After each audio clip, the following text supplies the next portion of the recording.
Make sure this is all rock and rolling so we don't cut the first part of it out. We are good to go. All right, we're there. Turn up volume. Not hearing anything.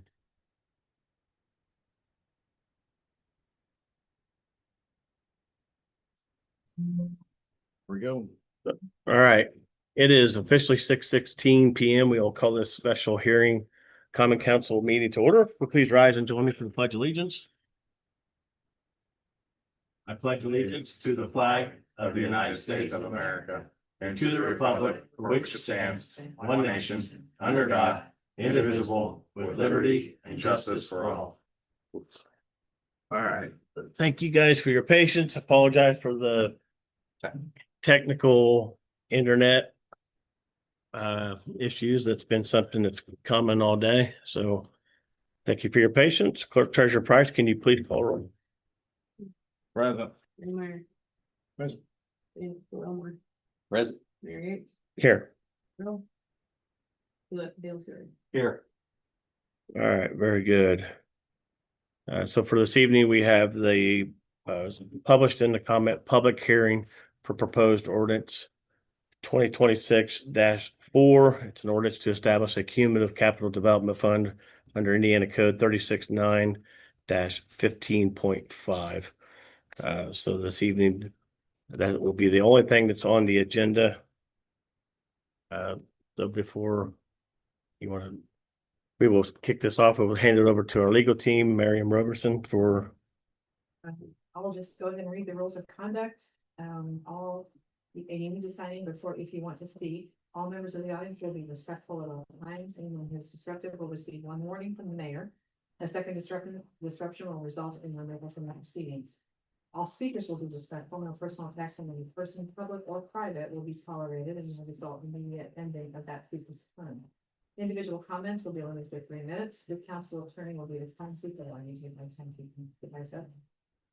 Comments are limited to the matter before the council tonight, which is the hearing on the proposed capital funds.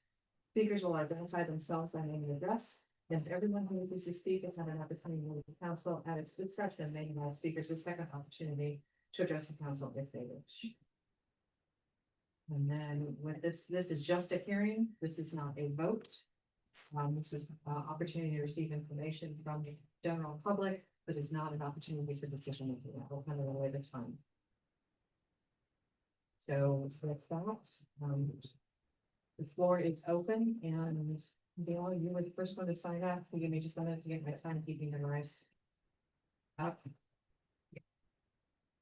Fine. Gail Connor, 510 East Franklin Street. Good evening. A couple questions. How many readings have you had on this ordinance in the past at this point? They have had one official, and they did have 2 additional readings last night, but because the hearing is published for tonight, we need to back up and have a hearing tonight, and then there will be 2 more readings for us. Okay. Yep. And the first reading was during the March meeting, is that correct? Correct. Right. A couple of just revenue questions. I know you had mentioned, Mayor, that this was going to take the place of some revenue that was impacted from Senate Bill 1. Can anybody give me a rough ballpark as to how much revenue the city will actually be depleted at this point by the creation of Senate Bill 1? We are still waiting on Baker Tilly, as are several other municipalities, on the actual true number for that. So at this time, This time you're not sure. yeah, the Baker Tilly is working on that for every city, and we do not have a accurate number yet because they just got done with session. So is there an estimated timeline as to when you might have that information? I'm emailing them every week, so I know my contact was on vacation this week, so I'll continue to email them, and as soon as I get it, it'll be put out to the council and discussed. And yeah, so I'm just as anxious to see it. That, I don't know if they know they're going to get a true number, to be honest with you, but at least a ballpark would be something that would be nice. So and then I guess on the second part of that, how much additional revenue do you plan to bring in on the 3-year period as you incrementally increase this tax? I know the first year is 0.01. I know Correct. the dollar amounts. I'm just curious as to what you see as the incoming revenue when you actually, So I just did a ballpark number with it capped out at 3 years at the 0.05.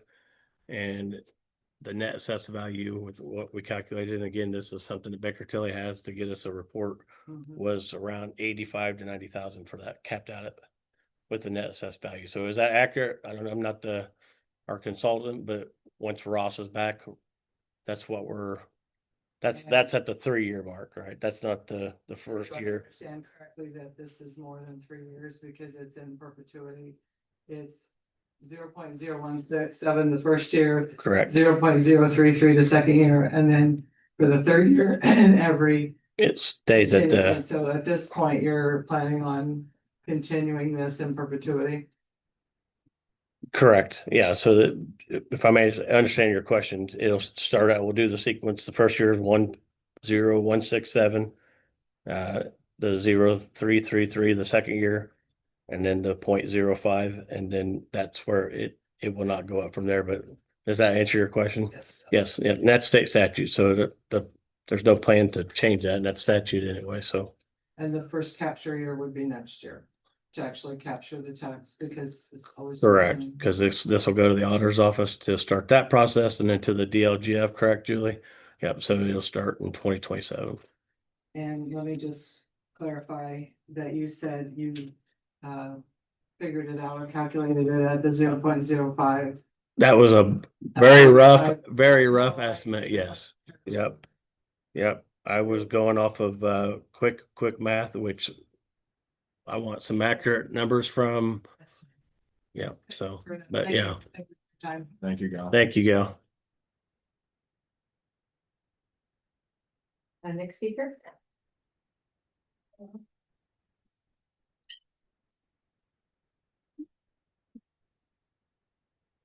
Hey everybody, I'm Lauren. Murphy, my address is 107 East North Street. I do the big Halloween stuff every year.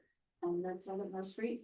I'm sitting here to support for you all for this bill or ordinance on bill, so I'm stuck to city council. I know that we were kind of waiting again for the numbers from Baker Tilly. It sounds like to look at the impact, but I know from looking at the bill, it's not gonna be good. And I'm very concerned about our town. Like I mentioned before last night, I grew up in a small town Appalachia that wasn't well invested in, that didn't have a tax base to do what we're doing. I am in a solid middle class status. I'm willing to pay $41.75 that I'm estimating I'll pay for next year. If you want the year after that, $83.25. The year after that, $125. I am willing to do that for the well-being of this community. We are in a collective community. We are here to take care of each other. And so I'm willing to do that. I have seen where in communities that don't have these type of investments, what happens. And so I'm here to state my support because I am worried about what will happen to our small community without the financial backings that are being cut from the state. I recognize this will not make up for the cuts. But I'd rather we have something than think I can help question wise on like why I'm supporting or information I can provide. So whose district are you in? I am in Deer Creek Township, so I'm on North Street. Okay. Awesome. Which side of North Street do you live on? Oh, God's side. And you're gonna make me do compasses. I don't know. I'm on the viaduct is here. Mhm. I'm on that side. So if you drive into the viaduct, I'm on this side. The side closest to the park. Which Or- side of Yeah. North Street are you on? Oh, east. East North Street. Yeah. North or south side? Gotta be north or Closest to the park or the school? Both of the right. Then you're in my district. Yes.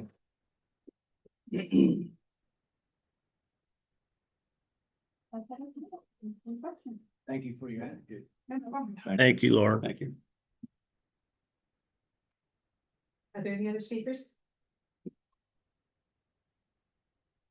If not, the council may allow speakers to retake the voting up to your discretion.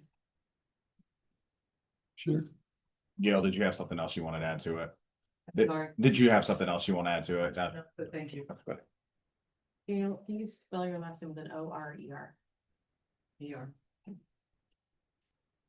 CONN. Ms. Laura.